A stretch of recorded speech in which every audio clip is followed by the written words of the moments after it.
India stands at the brink of a new energy future. We, as a nation, are not just transitioning. We are leading the clean energy revolution. At the forefront of this historic shift is Tata Power, a name that's become inseparable from India's clean energy story. From rooftop solar solutions to vast renewable energy infrastructure and green energy corridors, Tata Power is lighting up a cleaner, greener tomorrow. At the heart of this transformation stands a symbol of scale, strength and vision. Tata Power's 4.3 gigawatt solar cell and module manufacturing plant in Tirunelveli, Tamil Nadu, India's largest single location solar manufacturing facility, and a massive leap forward for the nation's Make in India dream. This state-of-the-art manufacturing plant is a marvel of speed, precision, and smart automation. AI-guided systems, robotic precision, and self-navigating vehicles work seamlessly to produce high-efficiency solar cells and modules to meet India's surging renewable energy needs while setting global benchmarks. But beyond machines and technology, it is the people who power this revolution. With 80% of the workforce being women, many from nearby villages trained through Tata Power's green skilling programs. This is more than employment. It is empowerment. Blending cutting-edge technology with bold innovation and the spirit of self-reliance.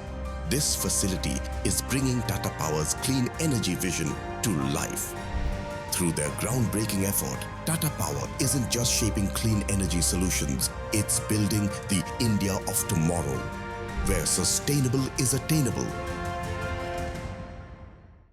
Welcome to Season 2 of Sustainable is Attainable, an initiative by Tata Power and the News 18 network. I'm Shireen Bhan.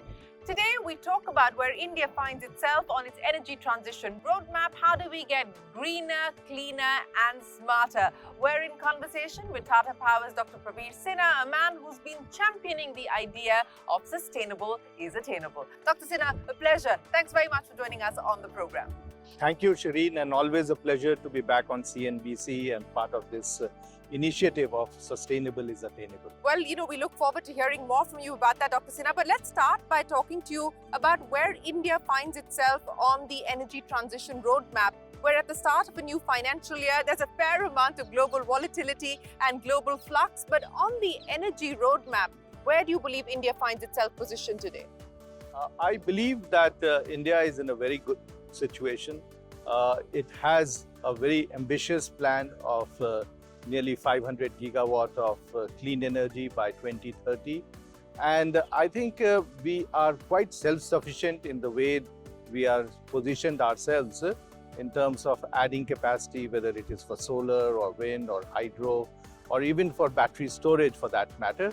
And some of the newer initiatives that the government has announced in terms of nuclear energy, small modular reactors, I think it puts India in a position whereby it will meet its clean energy requirement by 2030, and we are super excited about the opportunity. Well, speaking about being excited about the opportunity, we've been doing between about 25 to 27 gigawatts annually as far as renewable energy is concerned. The aspiration, of course, is to get to 30 and beyond. From where you find yourself positioned today at Tata Power, how do you see that target and that goal? So I think that India has moved a lot in the clean energy space. In fact, we never used to cross 10 to 12 gigawatt. This year, the FY25, we for the first time did about 26 gigawatt, which is, I think, a new landmark. And this is a combination of solar, wind, and of course, we expect in future a lot of hydro plants to also come up, especially the pumped hydro. Tata Power is very well positioned. Today, we have nearly 6 gigawatt of operational capacity. I would say that about 5 is solar plant and 1 gigawatt is wind plant. And we feel that the 6 gigawatt which we will be implementing and which is already under implementation will make us one of the big players in the clean energy. And what is good is that all these projects are under implementation, the another 6. So we'll become 12 gigawatt in next 2.5, 3 years, which is, I think, a very... Almost double. Yeah, almost double. And this is over and above the pumped hydro and the hydro plants that we are doing. While Tata Power is geared up, many other companies also, the private sector and the public sector in the country, are moving towards that. And the ambition to have 30 to 35 gigawatt of capacity addition every year should become a reality. In fact, the budget, the finance minister made the announcement of amending the liability clause, and there seems now to be a concerted attempt by the government to move down that path. What does it mean for Tata Power, and what does it also mean for India? In the energy transition, one of the gaps that we had was we need to have a very efficient base load generation, and nuclear fulfills that requirement. Government has very timely taken a decision that they will open up for private sector, and the government plan is that we will have at least 100 units of SMRs by 2047, which I think is a right move and a correct move given the huge growth of power that is there in the country. The important thing is that this will also bring the best technology which is available globally, as also Indian technology. We have the Bharat Small Modular Reactor, and that is something that we can start with and then get some of the newer technologies from other parts of the world. And for Tata Power, this is an opportunity that we are looking at. We are identifying places, locations in the country where it is safe to put such large or modular nuclear reactors. And I think we'll play a very important role in the whole opening up of the nuclear reactors in the country. And we will find that going forward, we'll set a few plants. So let's talk about something where action has already started, and this is of course something that the government has been working on in mission mode, and companies like Tata Power have been working with the government as well. Yeah. Let's talk about the solar rooftop scheme, Surya Ghar, and what has that meant for you as a company, but more importantly, what do you believe it means for an economy like ours? The PM Surya Ghar program is a very, very good program and a very powerful program which actually brings the access of power to everyone in their homes. So whether it is in urban areas or rural areas, everyone can generate power and use it for themselves, and in some cases they can also supply to the grid. So I think that's a very unique program that the Prime Minister has started, and we strongly believe that it can actually democratize the use of power. And this is a big thing because the empowerment that you provide to people, where you don't have to actually depend on the grid or depend on an external source of supply, where you can generate your own power. For Tata Power, this is a very big initiative because we have been into rooftop power for many years.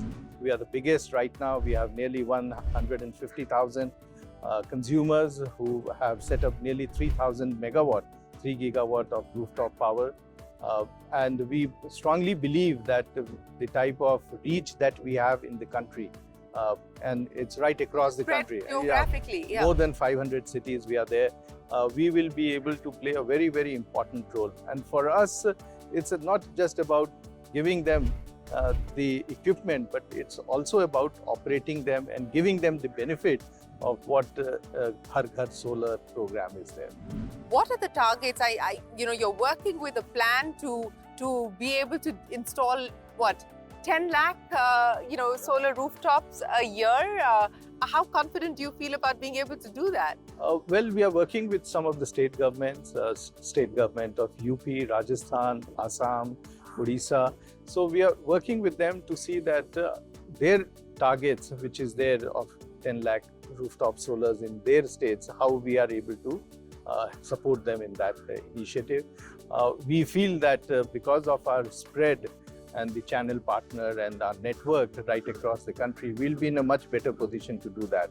And I feel very confident that the whole purpose of clean energy is to reach out to people. And not go for centralized. So the decentralization of electricity is the biggest benefit that one is seeing from the renewable sources. You talked about the decentralization of electricity. Let me also ask you about where you find the DISCOM privatization story at this point in time. We, of course, have some examples in the country where DISCOM privatization has worked. There are state governments at this point in time that are looking at DISCOM privatization, and you, of course, expressed your interest in being able to play a part there. Any updates on where things stand, for instance, in UP, etc., which have, of course, expressed their intent?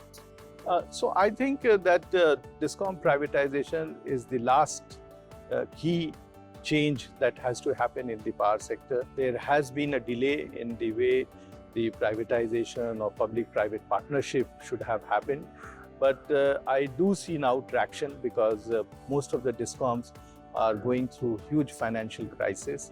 Total losses of all DISCOMs put together is something like 6,50,000 crores, and it keeps on adding every year by 60 to 70,000 crores. So there is a huge financial stress in the distribution companies throughout the country, excepting for the state of Odisha, and then some of the smaller places like Union Territory of Delhi, and then some of the cities in India like Calcutta and Mumbai. Most of the cities or places are still being controlled by the state DISCOMs. And that big change and transformation has to happen. I don't think states can continue to have the financial burden that they have. UP is, of course, first off the block. We do see that at least 2 of the DISCOMs in UP are looking to have a public-private partnership. Apart from that, I do know that some of the other states are also looking at this opportunity, and it's a matter of time that this will happen. Also, I think there is a great awareness amongst the government and the policy makers that you need to bring in more competition, and there can be more than one supplier of electricity. So to that extent, they will bring competition in having more than one supplier, and you can have the Give option. the consumer the choice. Yeah, absolutely. Of using one supplier or the other, depending upon the type of service that they provide and the quality of service that they provide and the tariff that they provide. So I think it will be a unique experience for consumers if this gets unbundled. We're going to take a break here, but when we return, we continue our conversation with Dr. Praveer Sinha on how Tata Power will ensure India is greener, cleaner and smarter. We talk about India's energy transition roadmap right after this break.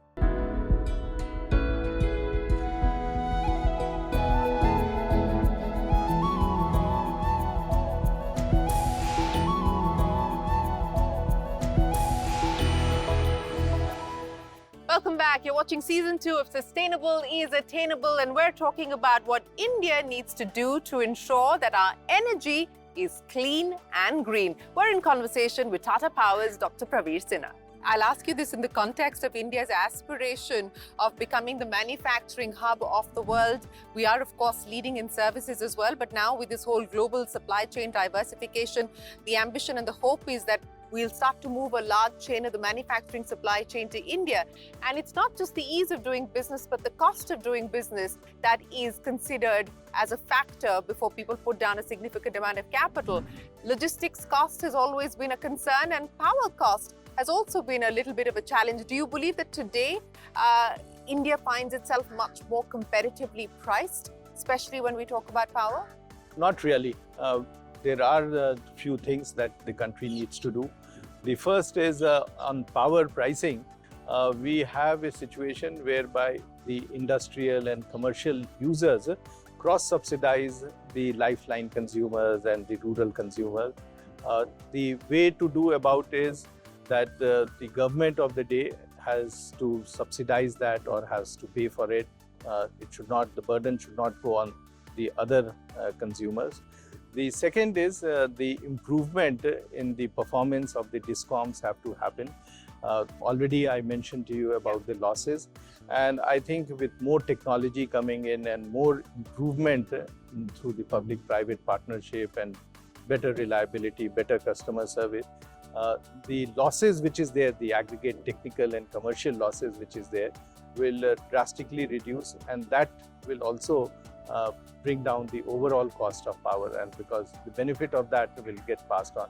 We've seen that in Odisha, where in spite of so much of improvement in service, the power cost has not gone up. In fact, it has been stagnant for last 5 years. So all the benefits, all the improvements have been passed on to the consumer. So I do believe that the power cost will become competitive if we take care of these two aspects. And of course, the input cost of power with more and more clean energy coming in, the average cost of power purchase will also come down. So I think we do have an opportunity in the next 2-3 years to start reversing the trend of power cost, but that requires certain action.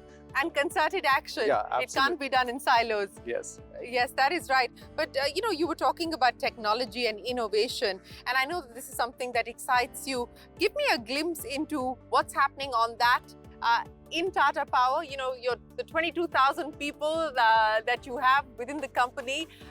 What are they excited about in terms of the future at this point in time? Some of the newer areas that we are working on, and the whole objective is that new technology should be able to support them. One is to bring down the cost of power, give them better service to the consumer, but also come up with solutions whereby the so-called 24/7 clean power dream becomes a reality. Today, a lot of people question us that 24/7 power, clean power you cannot give because solar is intermittent, wind is intermittent, and how do you ensure that? But I think some of the things that we are doing, whereby a combination of solar, wind, and hydropower, solar, wind, and battery storage, or a combination of all four, there are some other technical solutions which is known as the demand side management or demand response, whereby during peak hours you use less energy and during off-peak hours you use more energy. Trading of energy, whereby as a consumer you would be empowered to buy and sell power through an exchange or through a platform, and to that extent you can decide when to charge your electric vehicle or when to operate your electrical gadgets in your house. So I think there is so much more that can be done going forward. And today, because of the technology changes that has happened, the disruptions which has happened, the digitalization that has happened in power sector, there is definitely a ray of hope that we'll be able to do it, possibly by the end of this decade. So it's not that it is something that we'll not be able to do it. The next thing I think is in terms of technology disruptions, a whole lot of new technologies are coming in. Today, while we have the nuclear fission technology, there is a discussion that is going on and work that is going on. A lot of people are working globally on nuclear fusion. On battery technology, people are talking of different chemistries of battery. So I think there are a whole lot of areas where we will find that people will be able to come up with smarter solutions using digital technology, and the AI that we talk of will help us to support the consumer to become their masters of the way they produce power and use the power. So 24/7 uninterrupted, hopefully clean, green energy by the end of the decade is what you believe? Yeah, absolutely. I believe that. And this is not only good for normal consumers, but also for our industries. If they have to compete globally, and already we see that Europe and UK has put the cross-border carbon tax. If that happens, we need to transition and we need to produce, whether we produce steel or aluminium or cement or any product, we need to tell them that this has been produced using clean energy. And I think that's the way that we strongly believe that we have an opportunity to make a difference, not only in the way we produce power, but also in the way many of the other core sector industries consuming power.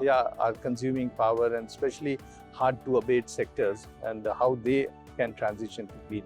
Let's talk about the last 10 years, but also talk about the next 10 years, because you've set yourself ambitious targets in terms of the kind of capex that you intend to do, what you believe your EBITDA should be, and then of course the eventual goal of net zero, which is much further down the line. But how confident do you feel about being able to achieve all of those targets that you've set out for yourself? Our whole objective is that we need to be extra careful, but also show the ambition to try new technologies and be part of the growth that is required for the country.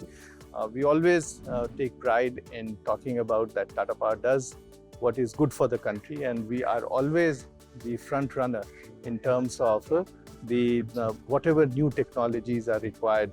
We are the first one to adopt in our country. Well, give us a glimpse then of what the company could potentially look like by 2030, in terms of size, in terms of the scale of your ambition as well. So we should be double of everything that we have. So in terms of our revenue, in terms of EBITDA, in terms of our PAT, we will double in all these. And what we will also do is that we will calibrate it in such a way that it meets our sustainability goals. So it's not just about growing, but growing in a responsible way. And sustainability will be the cornerstone in the way that we will plan our future growth. What's been the mantra there? How do you ensure that you actually deliver on what you intended, what you promised, and then finally what you execute? Our single-minded purpose, that what we are doing is a bigger purpose, and it's not just about setting up a plant, but setting up an institution which is there for next 100 years. So I think we are very passionate with what we believe is the right thing to do, and we ensure that our purpose of doing the business is met whenever we take up a project. So Dr. Sinha, this is season 2 of Sustainable is Attainable. A lot of ground was covered when we did season 1. What are you most excited about as we kickstart season 2? First of all, I would like to thank you for being a partner for Sustainable is Attainable season 2. And our objective is how do we spread the message and bring out the best amongst the people in whatever way they can contribute on sustainability, because whatever we do is good if others also take that as a part of their mission. And we do believe that we have a responsibility, and we should do it so that we stand committed to the end goal that we are looking, that everyone slowly moves towards sustainable is attainable. So all viewers who are watching, what is your message to them? Make a change in your life. Do what you feel is correct to bring about sustainability, and you can be the first one to bring the change and bring it amongst the community. Well, we look forward to another fabulous season of Sustainable is Attainable. As always, a pleasure speaking to you. Thanks so much for covering so much ground for us in terms of what's exciting and, more importantly, where India finds itself on the energy transition roadmap. It's been an absolute pleasure, and we look forward to more conversations with you. Thank you very much, Reen, and always a pleasure to be part of it. Thank you very much, sir. With that, it is time for us to wrap up this edition of Sustainable is Attainable Season 2.